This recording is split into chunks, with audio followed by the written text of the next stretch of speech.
rivuga uburyo ubuyisilamu na Korani buhakana inyigisho za gikristo n'uburyo wabasubiza. Hari byinshi abayisilamu bahakana ku nyigisho za gikristo. Icyambere, ntabwo bemera ko Yesu ari umwana w'Imana kandi ko ari n'Imana. Icya kabiri, ntago bemera ko Yesu yabambwe ku musaraba ngo apfire abantu. Icya gatatu, ntago bemera agakiza kabonerwa muri Yesu gusa. Icya kane, ntago bemera ko abantu bezwa n'amaraso ya Yesu. Icya gatanu, ntago bemera ko Yesu ari we nzira yonyine ijyana abantu mu ijuru. Icya gatandatu, ntibemera ko ari nawe uzaca imanza ku munsi w'imperuka. Ntibemera n'umwuka w'Imana, bakavuga ngo umwuka w'Imana ngo ni Gaburiyeli ni marayika, ntabwo ari umwuka w'Imana. Ibyo byose bivanyemo rero ubukristo bubushenye burangije. Ari mpamvu mvuga yuko ubuyisilamu bwaje gupinga inyigisho za gikristo zabubanjije n'ubundi kuva mbere ubusilamu butarabaho. Yesu yumvise yuko bamusoye hanze, aramushaka, amubonye aramubaza ati, mbese wizeye umwana w'Imana?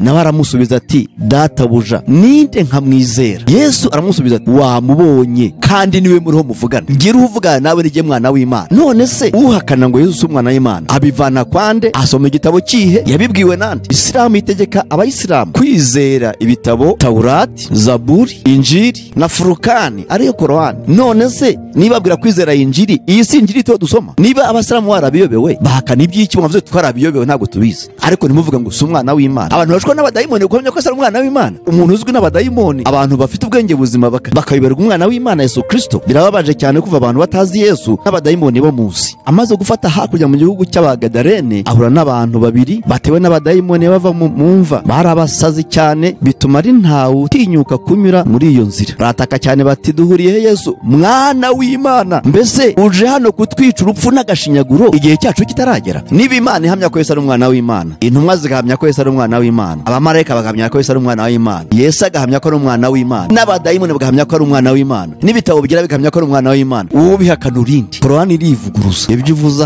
ugasanga hari yabivuguruje. Ndavuga nk'urugero rumwe. Korani iravuga ngo umuntu ntazarongore mwene nabo hafi. Nayo Bibiliya niko ivuga, kandi bemera ibitabo bya Mose aribyo Taurati. Ariko ikongera ikavuga ngo Muhammad we yemerewe kurongora abakobwa ba nyirasenge, abanyirarume, abase wabo, abanyina wabo, na buri mugore wese wo mu Isilamu uzamubwira ngo ntumwa y'Imana ndongora ndakwizaniye ku buntu, bazamujyane. Ibyo byanse muri surati Ahzab 3:3 Korani ku 50-51. Ni gute bahakana ngo Yesu si Imana? Babivana kwande? Babisoma he? Ngo kuko Muhammad ngo yabivuze. Icyo gusa. Ubihakana ngo si Imana abihera hehe? Ubwo buyobe yabuvanye kwande? Ubuhakanye nibwo bukafiri. Kukufuru, ubundi bukafiri buva mu ijambo kufuru.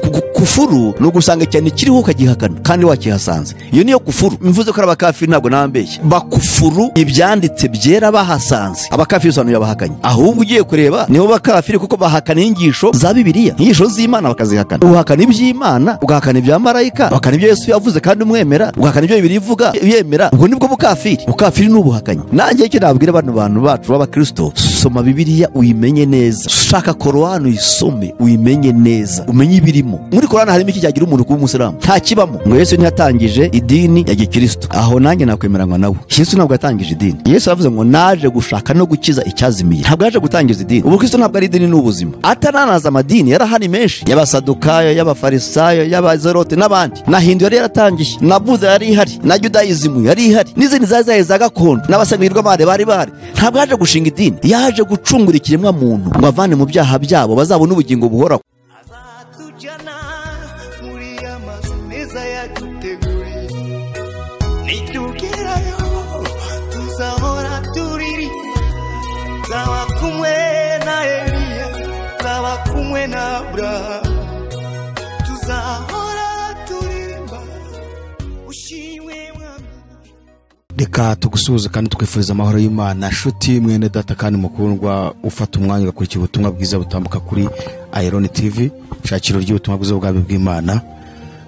Turasuhuza wowe rwose ufata uwo mwanya kandi tugusabira umugisha. Turasabira umugisha n'abandi bose bazumva iki kiganiro, kandi Imana azashyigikira ubutumwa bwiza bazumvira kuri Iyi Channel.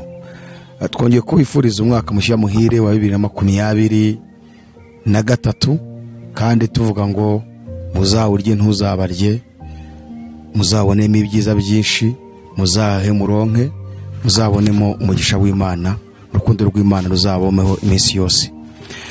Uyu munsi turagarutse rero nk'uko bisanzwe na Bishop kugira ngo dukomeze ku nyigisho zirebana na Korani na Bibiliya, tureba imyizerere y'amadini atandukanye, cyane ubu turi ku myizerere y'Abayisilamu, ngo turebe ese imyizerere bafite hari ahantu ihuriye n'agakiza koko. Nibyo tuba turimo uyu munsi. Rero tugiye kwiga ku nsanganyamatsiko iremereye cyane, insanganyamatsiko iremereye muri Korani. Tujya twumva Abayisilamu barimo gukora ibiganiro, barimo kuvuga kuri icyo kintu, ariko reka twakire Bishop kugira ngo asuhuze abadukurikiye, kugira ngo atubwire icyo tugiye kuvuga, ko ni ikintu kiremereye, wakisobanure neza, ariko ni insanganyamatsiko nziza cyane kugira ngo twerekane ukuri kwa nyako, abantu bashe gusobanukirwa, yaba ari Abasilamu yaba ari Abakristo, bose bamenye ukuri. Ku ijambo ry'Imana ravuga ngo nimuguma mu ijambo ryanjye, amagambo nyagagwa muri mwe, muzamenya ukuri, kandi ukuri niko kuzabatura. Reka tumwakire, tumuhe ikaze Bishop. Yesu ashimwe cyane, ndabashuhuje mu izina rya Yesu. Ni Bishop Rutagengwa Augustine mwongeye guhura ngo muganire, kandi mbifuriza umwaka mushya muhire w'ibihumbi 2023. Uyu munsi rero dufite isomo ryiza rivuga uburyo Ubuyisilamu na Korani buhakana inyigisho za Gikristo n'uburyo wabasubiza. Hari byinshi Abayisilamu bahakana ku nyigisho za Gikristo. Icyambere, ntabwo bemera ko Yesu ari umwana w'Imana kandi ko ari n'Imana. Icya kabiri, ntabwo bemera ko Yesu yabambwe ku musaraba ngo apfire abantu. Icya gatatu, ntabwo bemera agakiza kabonerwa muri Yesu gusa. Icya kane, ntabwo bemera ko abantu bezwa n'amaraso ya Yesu. Icya gatanu, ntabwo bemera ko Yesu ari we nzira yonyine ijyana abantu mu ijuru. Icya gatandatu, ntibemera ko ari nawe uzaca imanza ku munsi w'imperuka. Ntibemera n'umwuka w'Imana, bakavuga ngo umwuka w'Imana ngo ni Gaburiyeli. Gaburiyeli ni marayika, ntabwo ari umwuka w'Imana.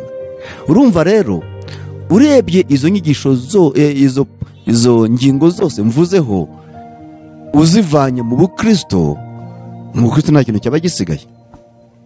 Uhakanye ko ntibemera no kubatizwa.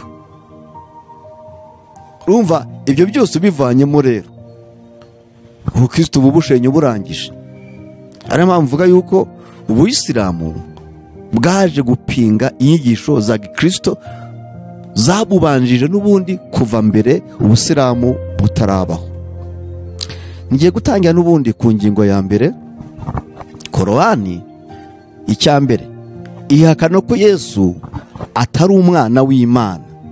Ko Korani ihakana ko Yesu atari umwana w'Imana. Iyo turebye mu gice cya 4 cya Korani, surati Anisa mu cyara bisobanuye abagore, igice cyitiriwe abagore. Ku murongo wa 171 haragira hati, yemwe ba nyiri ibitabo. Iyo bavuga watu wa kitabu muri Korani, bavuga Abakristo n'Abayuda. Haravuga ngo yemwe ba nyiri ibitabo, ntimukarengere mu idini ryanyu, ntimukanavuge kuri Allah uretse ukuri. Masihi Isa mwene Mariyamu nta cyari cyo uretse kuba intumwa ya Allah, ijambo rye yoherereje Mariyamu na roho imuturutseho. Bemera ko Isa ari we Yesu, ari intumwa ya Allah, ari ijambo rya Allah, ari umwuka waturutse kuri Allah. Nimwemere Allah n'intumwa ze, ntimukavuge abatatu. Mubireke, nibyo byiza kuri mwe. Mu by'ukuri Allah ni Imana imwe, ubutagatifu n'ubwe, ntiyagira umwana. Ibyo mu birere n'ibyo mu isi byose ni ibye, kandi Allah arahagije kuba uwiringirwa. Urumva hano barahakana inyigisho yuko Yesu ari umwana w'Imana. Mbese Bibiliya ihamya ko Yesu ari umwana w'Imana? Mbese Korani bihakana ibivanye hehe? Ko yaje isanga izo nyigisho ziriho zimaze imyaka myinshi ku isi, we yabivanye hehe? Ubwo tuvuga ko Abasilamu n'abahakanyi bahakana ibya Bibiliya. Reka turebe mu gitabo cy'Abaheburayo mu gice cya mbere. Abaheburayo, urwandiko rw'Abaheburayo igice cya mbere, bera ku murongo wa mbere. haravuga hati kera Imana yavuganye na basogokuruza mu kanwa k'abahanuzi mu bihe byinshi no mu buryo bwinshi, naho muri iyi minsi y'imperuka yavuganiye natwe mu kanwa k'umwana wayo uwo yashyiriyeho kuba umuraga wa byose, ari we yaremesheje isi. Hano Bibiliya irahamya ko Imana kera yavuganye n'abantu mu buryo butandukanye mu kanwa k'abahanuzi n'izindi ntumwa zayo, ariko muri iyi minsi y'imperuka iravugana natwe mu kanwa k'umwana wayo, ari we yaremesheje isi. Hano harahamya ko Yesu ari nawe waremye isi ni rurema. Urumva rero hano kuvuga ngo Yesu si umwana w'Imana, ijambo ry'Imana rihamenya ko Yesu ari umwana w'Imana, ubwo ni ubuhakanyi bukomeye cyane. Ndetse reka turebe mu gitabo cya Matayo igice cya 3, ubwo Yesu yari muri Yorodani, hariya nsomishwa kuvuga uti ariko hariya ubwo ni umwanditsi wabyanditse gusa, reka turebe aho Imana yabyivugiye. Yesu Matayo 3 guhera ku 16. Yesu amaze kubatizwa uwo mwanya ava mu mazi, ijuru riramukingukira, abona umwuka w'Imana umanuka asa n'inuma amujyaho, maze ijwi rivugira mu ijuru riti, nguyu umwana wanjye nkunda nkamwishimira. Yesu abatizwa ijwi ryavugiye mu ijuru ngo dore uyu ni umwana wanjye nkunda nkamwishimira. Niba Imana ubwayo ihamya ko Yesu ari umwana wayo, Muhamadi yaje kubihakana gute? Korowani yaje kubihakana gute? Mpamvu ko Ubusilamu na Korowani ari ubuhakanyi buhakana ibya Bibiliya, buhakana iby'Imana. Niba Bibiliya ubwayo yivugira ngo Imana ivuga ubwayo ngo uyu ni umwana wanjye, umwanditsi wa Bibiliya intumwa zayo zikamya ko ari umwana w'Imana, n'abamarayika barabihamije. Reka turebe mu gitabo cya Luka mu gice cya mbere, Yesu ajya kuvuka, marayika Gaburiyeli uwo abasamu bita ngo ni Jiburili yarabihamije. Aravuga ngo reka nsoma ayo magambo nihuse. Mu kwezi kwa 6 marayika Gaburiyeli atumwa n'Imana mu mudugudu witwa Galilaya witwa Nazareti, ku mwari wari warasabwe n'umugabo witwaga Yosefu wo mu nzu ya Dawidi. Izina ry'uwo mwari ni Mariya. Amusanga ahari aramubwira ati, ni amahoro uhiriwe, umwami Imana iri kumwe nawe. Ariko we ahagarika umutima cyane w'iryo jambo, atekereza iyo ndamutso icyo ari cyo. Marayika aramubwira ati, witinya Mariya, kuko uhiriwe n'Imana, kandi dore uzasama inda, uzabyara umuhungu, uzamwita Yesu. Azaba mukuru, azitwa umwana w'Isumba byose, kuko umwami Imana izamuha intebe y'ubwami ya sekuruza Dawidi, azima mu nzu ya Yakobo iteka ryose, ubwami bwe ntibuzashira. Marayika aravuga ngo, Mariya witinya, uzabyara umwana, uzamwite Yesu, azitwa umwana w'Isumba byose. Marayika arahamya ko Yesu ari umwana w'Imana Isumba byose. Imana irahamya ko Yesu ari umwana w'Imana Isumba byose. Hari intumwa zahamije ko Yesu Imana yavuganye n'abahanuzi kera, none iravuganira mu mwana wayo ari we Yesu Kristo. None uwanditse Korani uhakanya ngo Yesu si umwana w'Imana abivana kwandi? Yesu bwe nawe yarahamije ko ari umwana w'Imana. Yohana mu gice cya 9 katwumve uko havuga. Yohana mu gice cya 9, Yesu aramaze gukiza umuntu ubuhumyi, amaze kumukiza ngo bamusohora mu rusengero. Yesu yumvise yuko 9:35 Yohana, Yesu yumvise yuko bamusohoye hanze, aramushaka, amubonye aramubaza ati, mbese wizeye umwana w'Imana? Nawe aramusubiza ati, databuja, ninde nkamwizera? Yesu aramusubiza ati, wamubonye kandi niwe muriho muvugana. Oh haleluya, wamubonye ni nawe muriho muvugana, ngira uvugana nawe nige mwana w'Imana. None se uhakana ngo Yesu umwana w'Imana abivana kwande? Asoma igitabo kihe? Yabibwiwe nande? Isilamu itegeka abayisilamu kwizera ibitabo Taurati, Zaburi, Injili na Furukani ariyo Korani. None se nibabwira kwizera Injili, iyi si Injili to dusoma? ibi ni byose yivugiye ku giti cye, ndetse ndaguha ibihamya byinshi byerekana ko Yesu ari umwana w'Imana. Muri Matayo 12 uhereye 25 11 25 aravuga ngo muri iyo minsi Yesu aravuga ati ndagushima data mwami w'ijuru n'isi, kuko wahisha ibyo abanyabwenge n'abahanga ukamenyesha abana bato. Ni koko data, kuko ariko wabishatse. Byose nabihawe na data, kandi ntawe uzi data ntawe uzi umwana w'Imana uretse se, kandi ntawe uzi se uretse umwana w'Imana, n'umuntu wese w'umwana ashatse kuyimenyesha. Futi ntawe uzi data uretse umwana w'Imana, yihamya ko ari umwana w'Imana.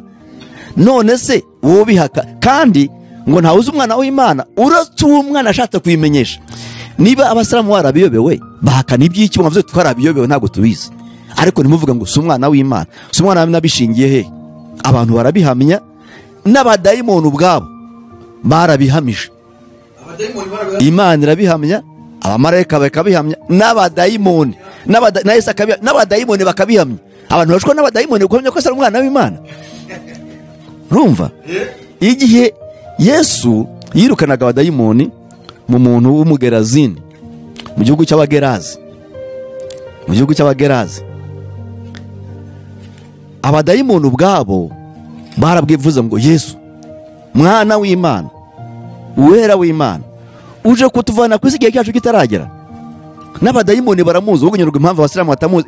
Umuntu uzwi n'abadayimoni, abantu bafite ubwenge buzima bakayoberwa umwana w'Imana Yesu Kristo. Birababaje cyane kuva abantu batazi Yesu n'abadayimoni bo muzi. Matayo 8 guhera 28 amaze gufata hakurya mu gihugu cy'Abagadalene, ahura n'abantu babiri batewe n'abadayimoni bava mu mva. Barabasazi cyane, bituma ari ntawe utinyuka kunyura muri iyo nzira. Barataka cyane bati duhuriye he Yesu mwana w'Imana, mbese uje hano kutwica urupfu n'agashinyaguro igihe cyacu kitaragera? Abadayimoni babonye Yesu bamwikubita imbere bati duhuriye he Yesu mwana w'Imana. Nabo barabizi ko ari umwana w'Imana, uje kutwica urupfu n'agashinyaguro igihe cyacu kitaragera. None se niba Imana ihamya ko Yesu ari umwana w'Imana, intumwa zigahamya ko Yesu ari umwana w'Imana, abamarayika bagahamya ko Yesu ari umwana w'Imana, Yesu agahamya ko ari umwana w'Imana, n'abadayimoni bagahamya ko ari umwana w'Imana, n'ibitabo bigira bigahamya ko ari umwana w'Imana, uwo bihakana urindi? Ibi bihamya byose wabisimbuka gute? Nibyo mvuga rero, ni Isilamu n'ubuhakanyi buhakana inyigisho za Bibiliya. Ntabyo ngo Muhammad niko yavuze. Muhammad ngo niko yavuze, hariya niko yanditse muri kiriya gitabo surati Anisa igice cya 4 cya Korani ura murongo w'171.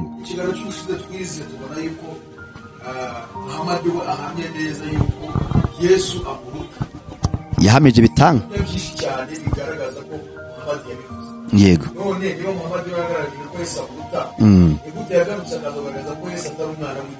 Hari n'isomo tuzajyaho uburyo Korani yivuguruza. Korani irivuguruza, ibyo uvuza ugasanga hari yabivuguruje. Ndaguha nk'urugero rumwe. Korani iravuga ngo umuntu ntazarangore mwe nabo hafi. Nayo Bibiliya niko ivuga, kandi bemera ibitabo bya Mose ari byo Taurati. Ariko ikongera ikavuga ngo Muhammad we yemerewe kurongora abakobwa ba nyirasenge, abanyirarume, abase wabo, abanyina wabo, na buri mugore wese wo mu Isilamu uzamubwira ngo ntumwa y'Imana ndongora ndakwizaniye ku buntu, bazamujyane. None se uwa hafi mu muryango uruto kwa so wanyu na nyoko wanyu na shangazi wawe na nyokorume, uwo ninde? Uwo ijambo ry'Imana rivuga ninde? Ibyo byanse muri surati Ahizabu 3 Korani ku 50-51. Ariko reka tunabisome, shaka kuba hari ubyumva akavuga ati uriya muntu koko se ibyo avuga nibyo. Ubwo rero sinshaka kuvuga nta kweretse bihamya, niba utanabyemera ibyo mvuga cyangwa utari n'umukristo, cyangwa kuvuga utwenda asanga bivuga koko ari umukristo. Reka mpagusomere. Yewe muhanuzi, surati Ahizabu ubwo ni 3 Korani guhera ku 50-51. Yewe muhanuzi, mu by'ukuri twe tukuziruriye abagore bawe wahaye inkwano zabo, abacakarakazi mu bo ARI yaguhayeho iminyago, abakobwa ba so wanyu, abakobwa ba nyogosenge, abakobwa ba nyokorome, abakobwa ba nyoko wanyu bakoranye hijira nawe. Hijira ni bamwe igihe Muhammad yirukanwaga Maka ahunze n'abantu benshi bajya Madina, ari naho umwaka wa mbere w'Ubusilamu nibwo hijira yakozwe. N'umugore w'umwemerakazi iyo yihaye umuhanuzi ashatse kumurongora ni umwihariko wawe, ntibireba abemera. Tuzi ibyo twabategetse ku bagore babo n'abacakarakazi babo kugira ngo bitazakubera umugayo, kandi Allah nuhebuje mu guhanagura ibyaha nyirimbabazi. Uzindiriza uwo ushatse kwirukana muri abo, uzirukana uwo ushatse ukanamucumbikira uwo ushaka, nta mugayo kuri wowe mu gutumira uwo wirindirije. Umwe wirukanye ukongera ukamugarura nta kibazo. Ibyo byegereye kunyurwa kwabo, ntibagire agahinda, banishimire ibyo wabahaye bose. Allah azi ibiri mu mitima yanyu, kandi Allah ni umumenyi cyane, umwitonzi. Ijambo ry'Imana biti ntuzarongore mwene wanyu wa hafi, icyo kirazira. Irangije arata ariko wowe kuko uri intumwa uzarongora abo kwa so wanyu.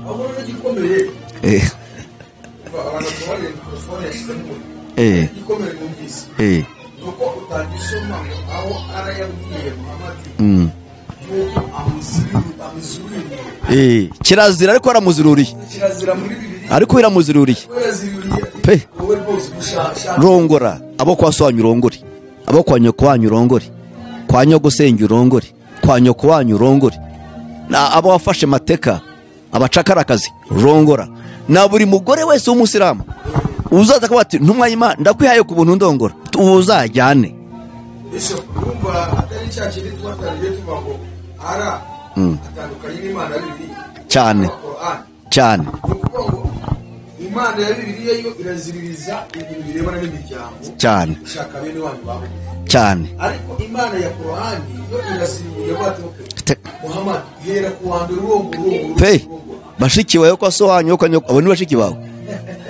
Urumva? Aha, reka twe kujya kure tujye ku ngingo yacu ya kabiri.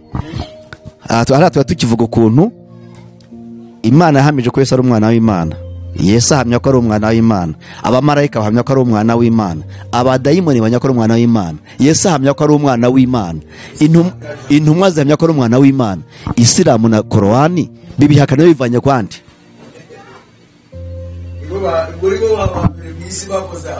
Nibo ba mbere bahakana inyigisho za Bibiliya cyane. Ibintu bizwi n'abadayimoni ariko abantu ntibabizi, abasiramu ntibabizi. Icya kabiri bavuga ko Yesu atari Imana. Kandi Bibiliya ikavuga ngo yaremye byose.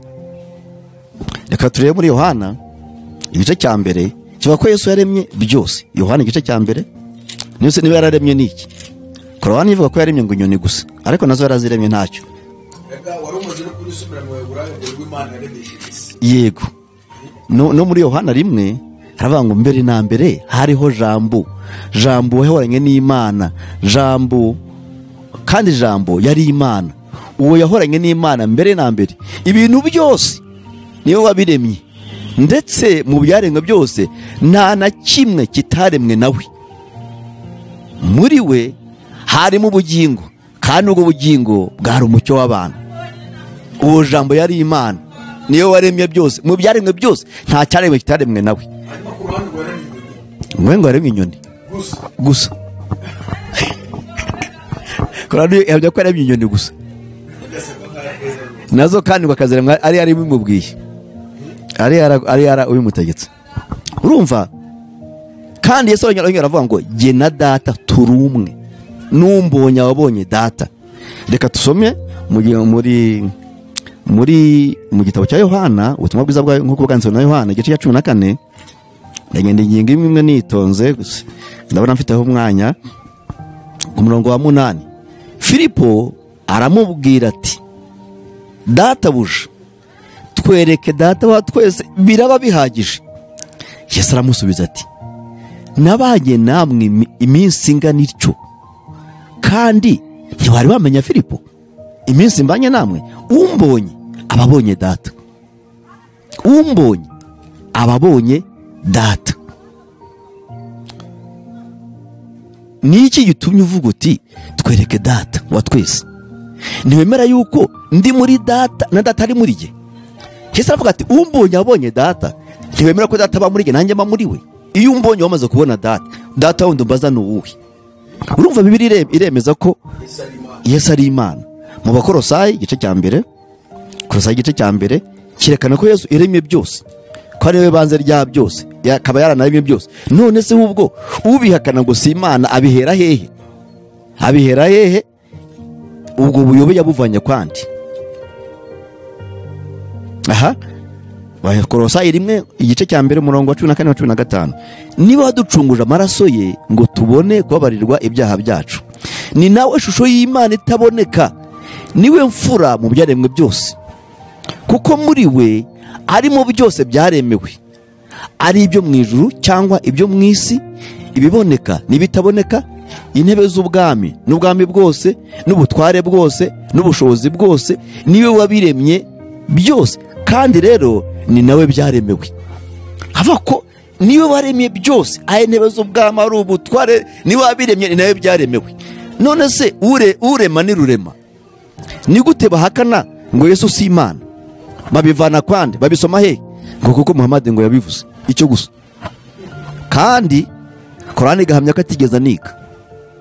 Bisho ngo ntabwo yize. Igice cya 7 niko bavuga ngo yari umuntu utazi gusoma no kwandika.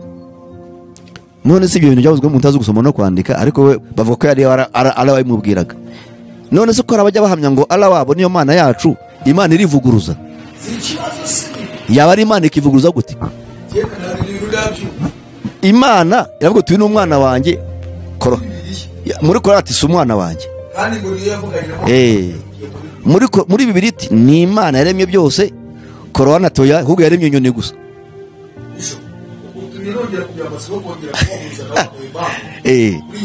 Cyane urabizi ikiganiro cyose twakoze yahamije neza ko Korani Imana ya Bibiliya ari nayo Mana ya Korani. Yahamije cya kiganiro bivuga byinjiramo cyane, ariko bifuza ko ahantu tuzahindura ingingo nyinshi. Aha, Bibiliya akabisobanura umugabo cyane. Icya gatatu nihuta mitanga itanshirana, Yesu ngo ntiyapfuye, ngo ntiyapfuye niko Korani ivuga, igice cya 4 umurongo w'157. Korani iyo ni Korani 4:157 ngo ntiyapfuye. Aha, reka dushake aho byanditse. N'imvugo yabo rwose twishe Masiya Isa mwene Mariya, intumwa ya Allah, nyamara ntiyamwishe, ntibanamubambye, ahubwo bishe banabamba uwahawe ishusho ye. Mu by'ukuri na ba bandi batabivugaho rumwe baracyamushidikanyaho, nta bumenyi bamufiteho usibye gukurikira ugukeka. Mu by'ukuri nta n'umwe wamwishe. ahantu yo basume neza, ndasubiramo. N'imvugo yabo rwose twishe Masiya Isa mwene Mariya, intumwa ya Allah. Ubwo ni Imana. Abo ni abakristo n'abayuda, byaba byose n'abakristo, nubwo batabisobanuye cyane. Aha, ngo twishe Yesu mwene Mariya, nyamara ntibamwishe, ntibanamubambye, ahubwo bishe banabamba uwahawe ishusho ye. Tujya tubaza wayihawe n'indi, bakamubura. Tutubwiye uwo muntu wahawe ishusho ye n'indi. Mu by'ukuri na ba bandi batabivugaho rumwe baracyamushidikanyaho, nta bumenyi bamufiteho usibye gukurikira ugukeka. Mu by'ukuri nta nubwo bamwishe. Iyi mvugo Muhammad ngo ayihawe na Allah. Ukibaza uyu muntu wabyanditse hano yabikuye kwandi? Icya mbere mu isezerano rya kera yahanuye ko azapfa kuva kera muri Yesaya 53 uhereye ku murongo wa 4. Yacumitiwe ibyaha byacu, igihano kiduhesha amahoro cyari kuri we, imibyimba ye niyadukirisha. Ndetse noneho no muri Bibiliya Yesu ataranapfa yarabisobanuye n'igihe azapfira n'igihe azamara mu mva. Avuga nkuko yo namaze iminsi 3 mu nda y'urufi, niko nzamara iminsi 3 mu nda y'isi. Matayo 12:3-8 no gukomeza. Ndetse mu gitabo cya Matayo mu gice cya 16, Matayo 16 guhera ku murongo wa 21, Yesu ahera ko yigisha abigishwa be ko akwiriye kujya i Yerusalemu akababazwa uburyo bwinshi n'abakuru n'abatambyi bakuru n'abanditsi, akicwa akazazuka ku munsi wa 3. Yagiye Yerusalemu maze ngo ndagiye, abakuru b'abatambyi n'abanditsi bari bumfate bambambe, ariko nyuma y'iminsi 3 nzazuka. Abivuga mbere ati ndagiye ningeraho nzapfa, mari iminsi 3. Bibiliya ihamya n'isaha yapfiriyeho. Matayo 27 guhera ku murongo wa 45. 45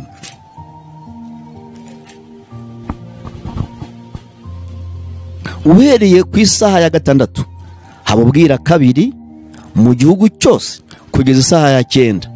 Maze ku isaha ya 9 Yesu avuga ijwi rirenga ati Eri Eri lama sabakitani, bisobanuye ngo Mana yanjye niki kikundekesheje. Ariko bamwe mu bari bahagaze aho bamwumvise baravuga bati umva wa mugabo arahamagara Eliya. Uwo mwanya umwe mu bari aho arirukanka yenda sifongo, ayuza inzoga isharira, ayishyira ku rubingo, arayimusomesha. Ariko abandi bati buretse turebe ko Eliya aza kumukiza. Ariko Yesu yongera kuvuga ijwi rirenga, aratanga, arapfa. None se Bibiliya irahamya ngo Yesu arapfa, yarapfuye. Ndetse na nyuma yo kuzuka kwe yarabihamije ko yari yarapfuye akaba yazutse. Mu gitabo cy'Ibyahishuwe mu gice cya mbere arabihamya igice cya mbere cy'igitabo cy'Ibyahishuwe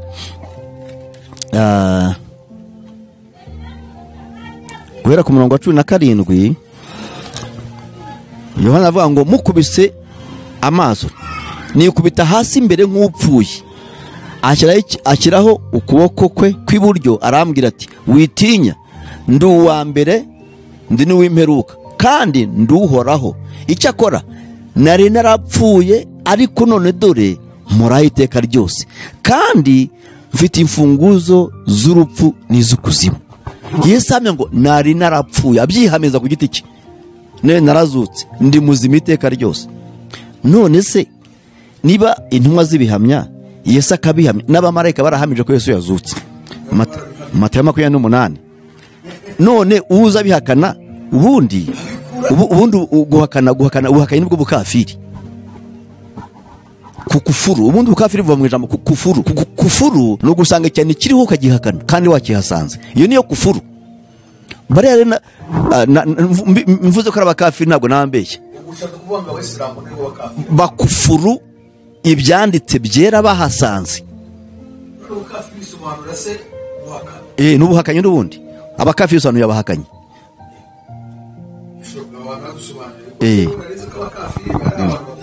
Oya, abakafiri sobanura abahakanye.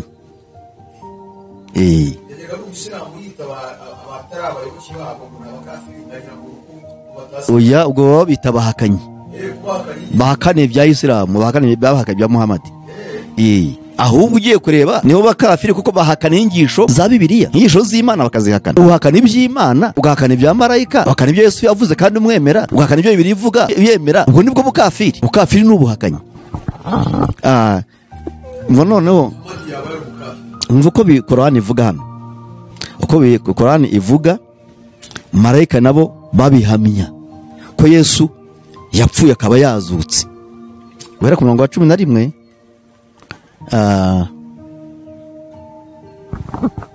oya ni uwa gatanu. Ariko marayika abwira abagore ati mwebweho mwitinya kuko nzi yuko mushaka Yesu wabambwe, ntari hano kuko yazutse nk'uko yavuze. Nimuze murebe aho umwami yari aryamye. Marayika arahamya ngo mw'abagore bari bagiye kwituro kureba ngo batwaye ibihumura ngo basige umubiri, hari ibyo bashyiragaho kugira ngo rutabora. Marayika arabwira ati mw'abagore mwebwe mwitinya, nzi yuko muri uwo mushaka Yesu wabambwe, ntari hano yazutse nk'uko yababwiye. Marayika arahamya urupfu rwa Yesu, arahamya no kubambwa kwe. None ubihakana wundi abihakana bivanye kwandi? Abivana kwandi? Ehe, niba Imana nyir'ijuru yirumvira kandi Imana niyo yahamije kandi Bibiliya injiri bayemera kubera ikibyo ngibyo Muhammad aho ni ikibazo. Iyo Mana yazuye Yesu ntabwo Yesu yazutse ngo ntiyarapfuye. Ubwo se urumva ari imwe? Ntabwo ari byo. Aha, ikindi nanashyizeho indi point ivuga ko Yesu atazutse. Tazutse yurumva nagishubirije kimwe ya ingingo ya 4 ngo ntiyazutse. Hano marayika yabihamije na Yesu arabihamije ubwo narapfuye none ndi muzima iteka ryose, narazutse ndi muzima iteka ryose. Hano marayika arahamya ngo ndabizi mashaka Yesu wabambwe, ntaraha yazutse. Urumva marayika nawe arabihamya. None se hubwo umuntu ubihakana bihera hehe? Ni wa mwuka w'ubuhakanyi w'ubukafiri. Kuko kafiri nkuko navuze mu ijambo kufuru, kukufuru umekuta kitu unaanza kukipinga. Ubu mvuze ngo tuvuge ngo u Rwanda rwibohoye itariki enye z'ukwa karindwi, vuga ngo ntabwo ari byo, ntibigeze binaba. Wende kigenda intara navuka ndaje ndabisanze baranabyizihiza, je ndaje ngo shwi ngo ntabwo ari byo, sinari impari. Rwibohora sinari impari, bizihiza bwa mbere sinari impari. Ndaje nyuma y'igihe wenda mfite imyaka 20 koko hashize imyaka 28 umunsi ndaje mu munsi ngo ariko ngo ntabwo ari byo. Ntabwo ari byo wari uhari. Bibohoza wari uhari. Nose uhakana ikintu tarunahari. Isilamu abaho imyaka myinshi cyane nyuma ya Yesu na nyuma y'ubukristo, ukaza uyu munsi ikintu cyabaho imyaka magana utarabaho hafi 600 n'indi, ukaza uyu munsi ngo ariko ntabwo ari byo. Ntabwo ari byo, so wari uhari, wayibwiwe nande? Urumva rero ubwo ahubwo nibwo bukafiri guhakana. Umuntu wakana ikintu atabonye ataranahari, ubaza kwamwa ngo hari igihe naza gudahari nasanze umuntu w'igare wagonze umuntu baryamye bombi n'igare ribari hejuru, nkava ngo ya mu ntago byabaye, ntago byabase nari impari. Abantu bose bari barayimamaza ati dore n'amaraso bavuye dore ngariya abari baririho, ariko ntahera ko sibyo. Ubwo rero mu cyarabumbaye umukafiri koko ndiho ndahakana ibyabaye. Ubwo nibwo bukafiri ubuhakanyi, ubundi bukafiri n'ubuhakanyi. Aha, indi ngingo ngo Yesu ntiyatangije idini ya gikristo, bajya bayivugaho cyane. Yesu ntiyatangije idini ya gikristo, ibyo koko nababivuga aho nanjye nakwemeranywa nabo. Yesu ntabwo yatangije idini. Yesu yavuze ngo naje gushaka no gukiza icyazimiye, ntabwo yaje gutangiza idini. Ubukristo ntabwo ari idini, n'ubuzima. N'ubuzima. Yesu aravuze mu gitabo cya Luka 19:10 ngo naje gushaka no gukiza icyazimiye. Yesu yaje gukiza abantu kuvana mu byaha byabo, ntabwo yaje gutangiza idini. Ahubwo bamukurikiye baje kwitwa abakristo. Abo navuga nabe ngo abakirisitu, ariko muri saba kirisitu ubwo na abakristo, bene kirisitu, abumutungo wa Kristo, ab'Imana yironye mu bise by'amaraso ya Kristo. Ubwo rero abo bose bacungura amaraso ya Kristo nibo bitwa abakristo cyangwa abakristo nk'uko abantu babivuga uyu munsi. Ubwo Yesu nta dini yatangije, nta nubwo yaje gutangiza idini. Atananaza amadini yarahani menshi, y'abasadukayo, y'abafarisayo, y'abazerote n'abandi. Na Hindu yari yaratangiye, na Buddha yari ihari, na Judaism yari ihari, n'izindi zazaye za gakondo, n'abasangirwa amade bari bahari. Ntabwo yaje gushinga idini, yaje gucungura ikiremwa muntu ngo avane mu byaha byabo bazabona ubugingo buhoraho. Abavuga rero ngo Yesu ngo natangije idini ngo y'abakirisitu, ntabwo yayitangije koko. ahubwo yaje kubacungura abagira bi. Impamvu twitwa abakristo, umutungo wa Kristo, abo Kristo yacunguje amaraso ye.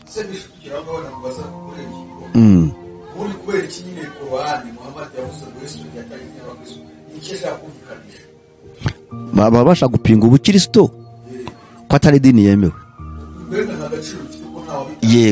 Yego ariko Yesu soko avuga, urebye mu gitabo cya Mariko 8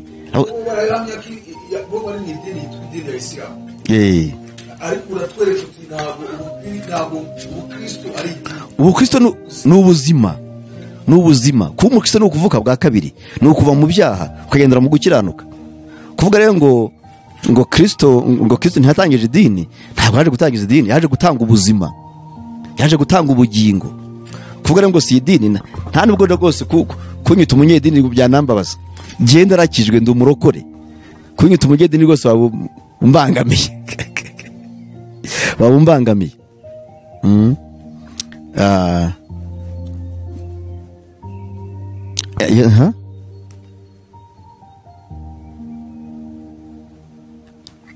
Yesu aravuze ngo, Yesu arababwira ati ntimumubuze, kuko umuntu ukora ibitangaza mu izina ryanjye atabasha kunsebya bitamuruhije, kuko utari umwanzi wacu umuntu uzaba agacuma kamwe k'amazi. Muri Mariko mu gice cya 8:41, kuko muri aba Kristo ndabwira yuko atazabura ingororano ye.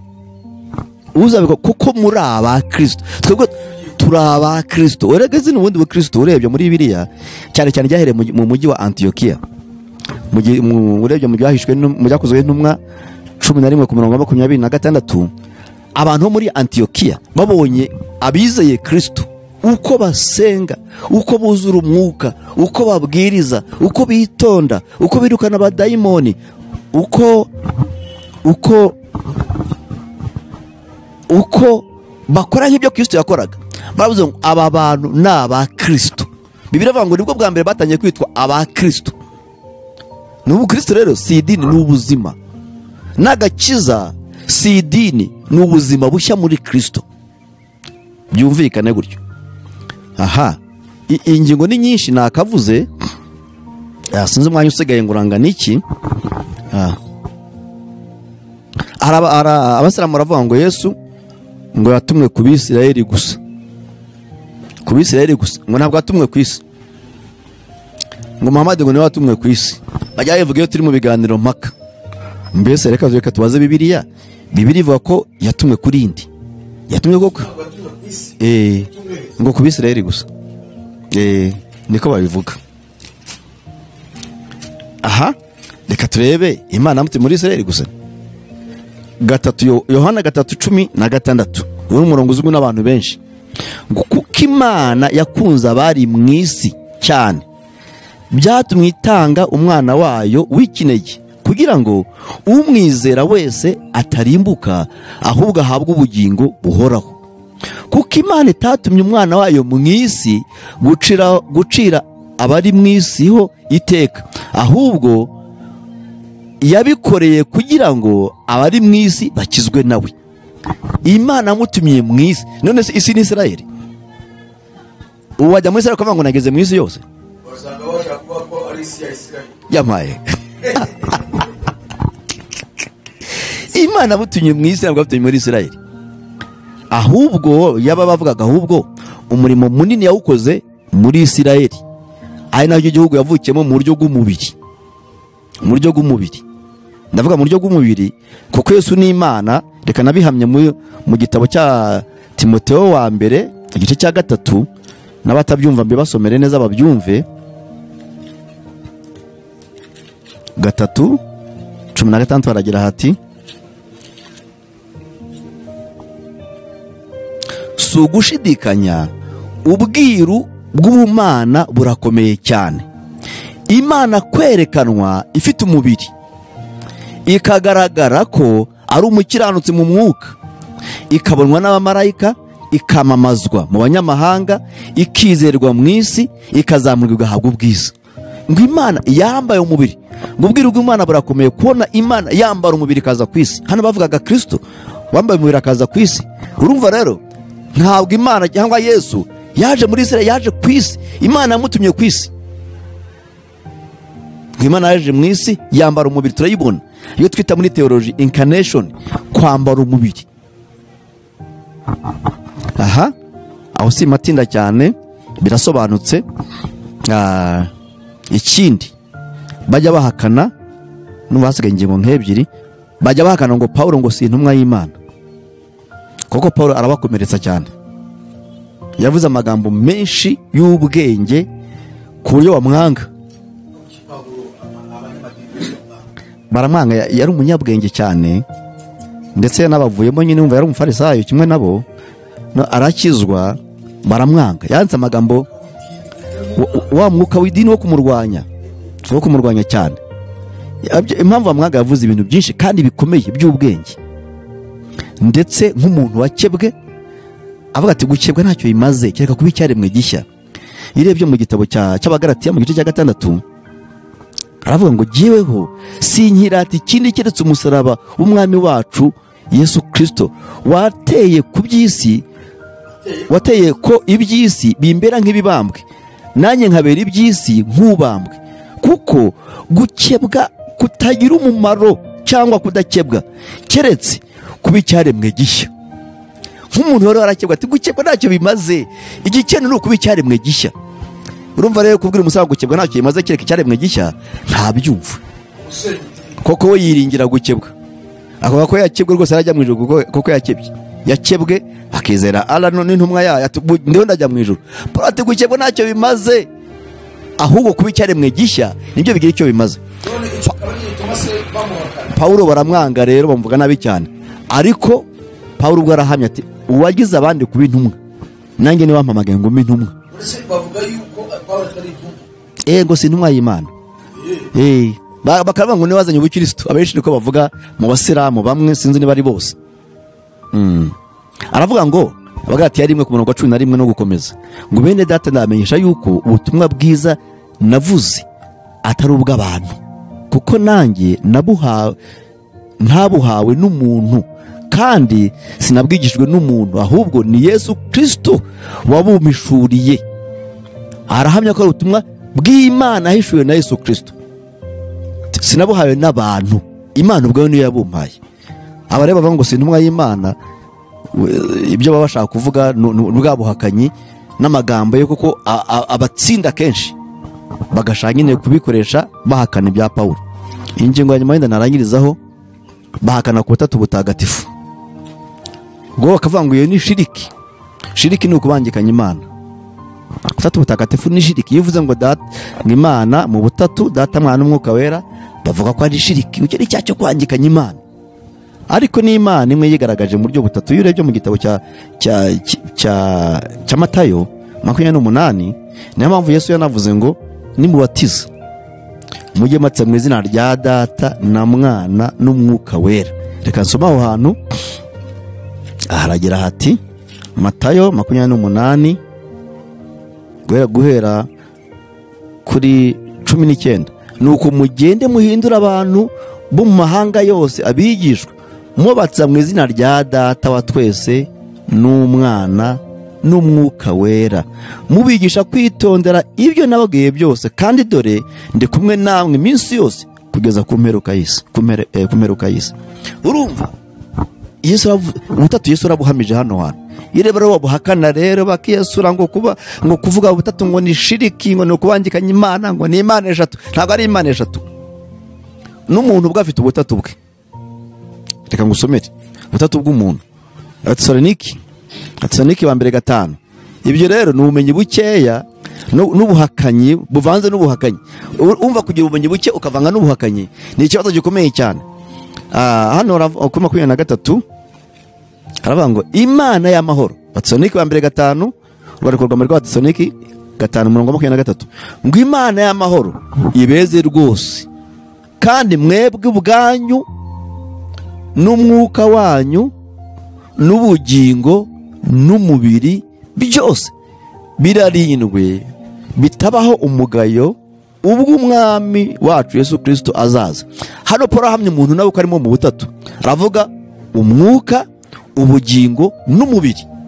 Ariko ntabwo avuga ngo ndimo abantu batatu, mfite umwuka, mfite umubiri, mfite ubugingo. Ariko ntabwo avuga ngo ndimo batatu. Imana rero nawe yigaragaje mu buryo butatu. Yigaragaje nk'Imana Data ije gucungura mu gihe kirema, igihe cyo gucungura isi iza nk'Imana Umwana yambara umubiri, ko twasoma muri Timoteyo wa mbere 3:16. Mu gihe cy'itero kino aza mu buryo bw'umwuka. Ariko ntabwo ngo ni Imana eshatu, ni Imana imwe. Abakristo basenga Imana imwe, ntabwo ari Imana eshatu. Ubwo rero rwose ndangiza mbabwira ngo rwose bafite inyigisho nyinshi bagenda bahakanira Kristo, ariko nubwo babana bihakana ntabwo kuri kw'Imana kuvaho, ntabwo kuri kwa Bibiliya kwahinduka. Wabihakana wabyemera nta cyabihindura. Ntabwo wahakana iby'Imana ihamya, marayika akabihamya, Yesu akabihamya, Bibiliya ikabihamya, n'abadayimoni bakabihamya, n'intumwa zikabihamya, wowe ukaza gusa ngo ndabihakanye. Urabihakanye so urinde? Uruta Imana, uruta marayika, uruta Yesu, uruta ibyanditswe byera, uruta intumwa, urushwa n'abadayimoni kwizera ibyo. Ikibazo gihari niba abayisilamu bavuga ngo Yesu ni bakongera bavuga ngo Muhammad ni kandi bose ni intumwa zatumwe n'Imana na Allah. Ikibazo kubera iki ara atumye abantu babiri akabaha mesaje itandukanye, kandi iyo mesaje bajyanye bazishyiriye umuntu udahinduka ari abantu ari ikiremwamuntu. Ibyo ntabwo bibaho. Yesu yamanshaka gusopanya abantu ntabwo imvano y'ubwo butumwa yabimwe, sosi y'ubutumwa ntabwo yabimwe. Kuva mu itangiriro, kuva igihe cya Mose ukagera igihe cya Yesu, ubutumwa bwari bumwe. Bibiliya yanditswe mu myaka hafi 1600. Nta hantu hahushanya n'ahandi muri Bibiliya. Oya, ibyo Mose yavuze mu myaka nk'igihumbi na 440 gutyo, nibyo Dawudi yavuze mu myaka y'igihumbi. Dawudi yabaye mu myaka y'igihumbi mbere ya Yesu. Nibyo ba Yesaya bavuze mu myaka za 740. Nibyo ba Ezira na ba Nehemiya bavuze mu myaka za 500. Nibyo usanga mu isezerano rishya mu myaka ya mbere y'ubukristo. Nibyo usanga mu byahishuwe, Bibiliya ifungwa yuzura yose, nta mirongo ihishanya n'iyindi. Ariko uyu muntu Muhammad waje mu myaka ya waje kuvuka muri 570, agatangira ubutumwa bwe muri 322. Urumva n'imyaka igira muri 600 ubukristo buri ku isi, Bibiliya yaruzuye iri ku isi. Akayata ariko bimwe byavuzwe muri iyo myaka no kuva ku bya Mose bimaze imyaka ibihumbi. Urumva hagati ya Mose na Muhammad harimo byibura imyaka nk'ibihumbi 2,400 kongeraho 600 n'indi, byibura nk'ibihumbi 250. Kuva kuri Aburahamu urumva nakarusho arimo 3 n'indi. Akaza uyu munsi atariko ibyo muvuze kuri Aburahamu sibyo se ubivanye kwande. Ubuje uyu munsi Aburahamu yamaze imyaka 3000, uraje ngo sibyo? Iby'imyaka 3000 wabibwiwe nande? Wari uhari. Akaza atareka ati Yesu atusuko yabigenje. Hagati yawe na Yesu imyaka 600. Utoya uti ntabwo ari byo. Ukaza atareka ati byavuzwe muri Yesaya uti ndabihakanye. Yesaya yabaye imyaka muri 740 nibwo yahanuye. Wowe uje 740 kongeraho 322 watangiye guhanura, urumva ni 1340 ingahe, ukaba tubyo Yesaya yavuze ntabwo ari byo. None se ubwo n'ubuhakanyi bukomeye cyane. Urakufuru, ko n'ugukufuru. Uko n'ugukufuru. None se wenda gusoza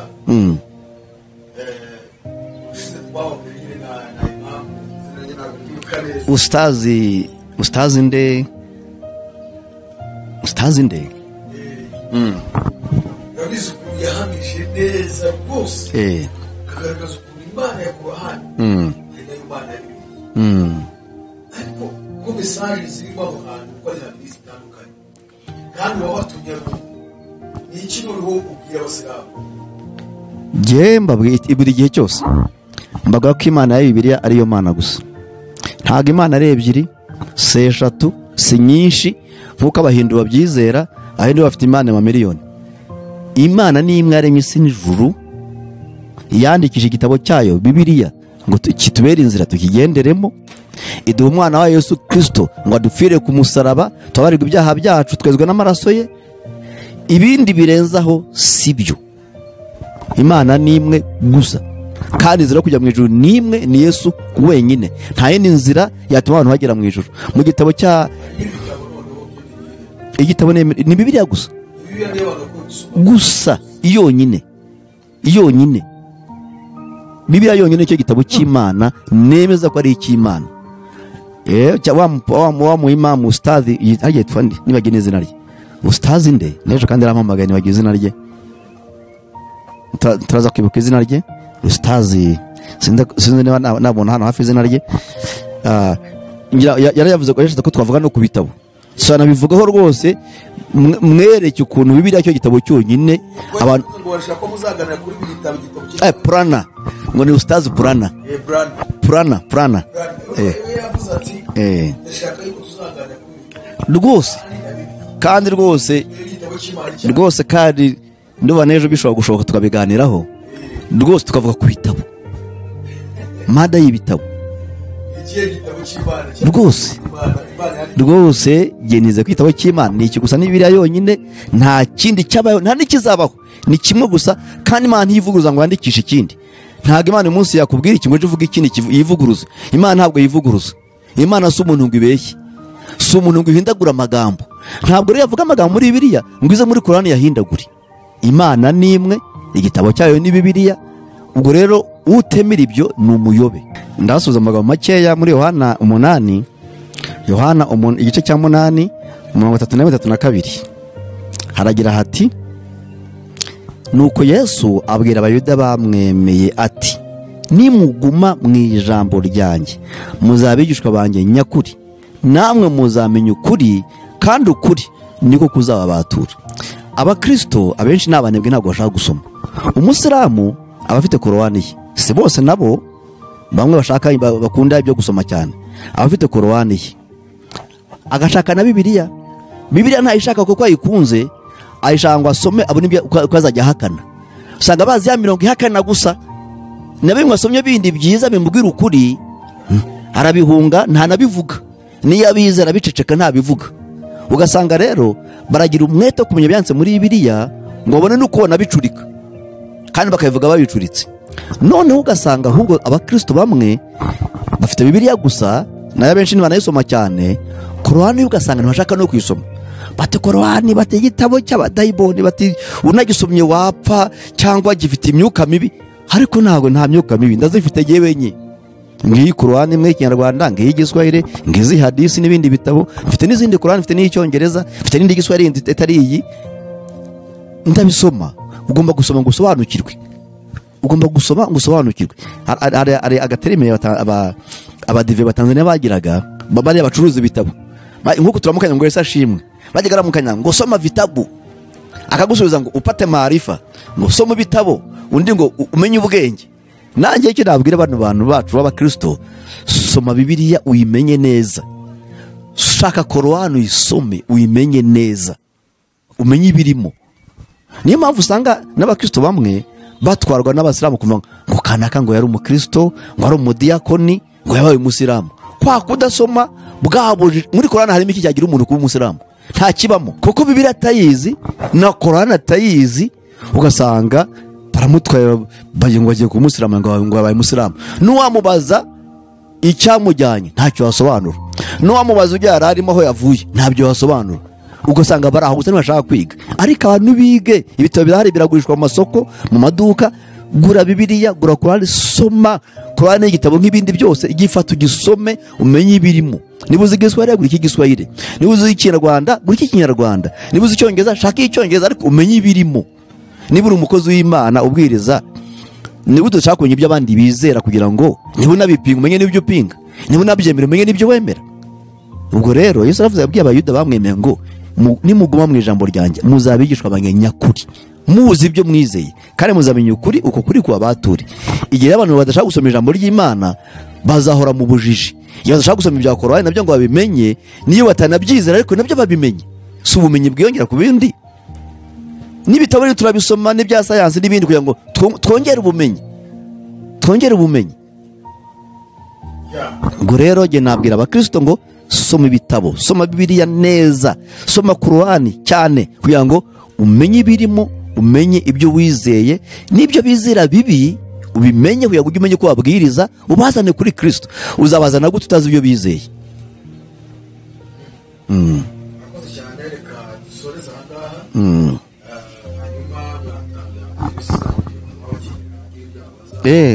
Murakoze cyane. Amazina nababwiye ni Rutagengwa Augustin, ntuye Ikibagabaga. Washaka kugira icyo mbaza, telefoni zanjye ni 0782491477. Ndazisubiramo 0788491477. Imana ibahe umugisha kandi bagiriye neza. Ushatse kugira icyo mbaza, ushatse ko ngusengera se, ushatse se izi nyigisho kuba wazibona mu buryo burambuye, wahamagara kuri izo nomero. Imana ibahe umugisha kandi bagiriye neza. Umwaka mushya muhire wa 2023 uzabebere uwishya n'ihirwe. Imana izabugendanemo namwe kandi iterambere rizabagera riva ku Mana mu izina rya Yesu, amen. Mana yacu, Mana nziza, Mana igira neza, niwe Mana wenyine. Ndagushimiye ko izi nyigisho twaje twigisha hano hantu kuri AYALONI TV ziha umugisha zigere kuri benshi, abantu bave mu bujiji basobanukirwe, bakumenye ko ari we Mana wenyine, bamenye n'abayobya abandi, bahakana ubumana bwa Yesu, bahakana inyigisho za Yesu, bahakana agakiza ka Yesu, bahakana urupfu rwe, bahakana umuzuko we, bahakana amaraso ye. Ibyo bahakana byose bamenye ukuri kwabyo kugira ngo bizere Kristo nk'umwami n'umucunguzi w'ubugingo bwabo, bakumenye kandi bazagukurikize kugira ngo uzatujyane mu ijuru nk'uko wariteguriye abakwizera. Turagushimiye ababyumvise bose baha umugisha, AYALONI TV iha umugisha, yumvwe na benshi kandi ubuntu bwawe bukomeze gusakara kuri bose. Turagushimiye mu izina rya Yesu Kristo umwami n'umucunguzi wacu, amen. Reka tugushimire nshuti wowe warubanye natwe mu kiganiro, kandi turagusaba ngo niba ufashijwe, niba wumva unyuzwe, wiceceka, wituza, fata ikiganiro ugisharingire inshuti zawe, abavandimwe, dukomeze gufatanya kwagura ubwami bw'Imana, dutegereza umwami wacu Yesu Kristo ugiye kugaruka. Mukomeze kugira ibihe byiza, Imana ikomeze guhira imirimo y'amaboko yanyu muri uyu mwaka. Shalom shalom.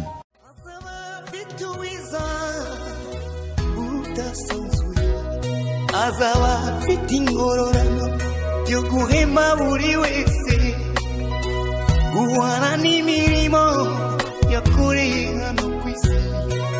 Nawe nshuti yanjye aza kwambika ikamba.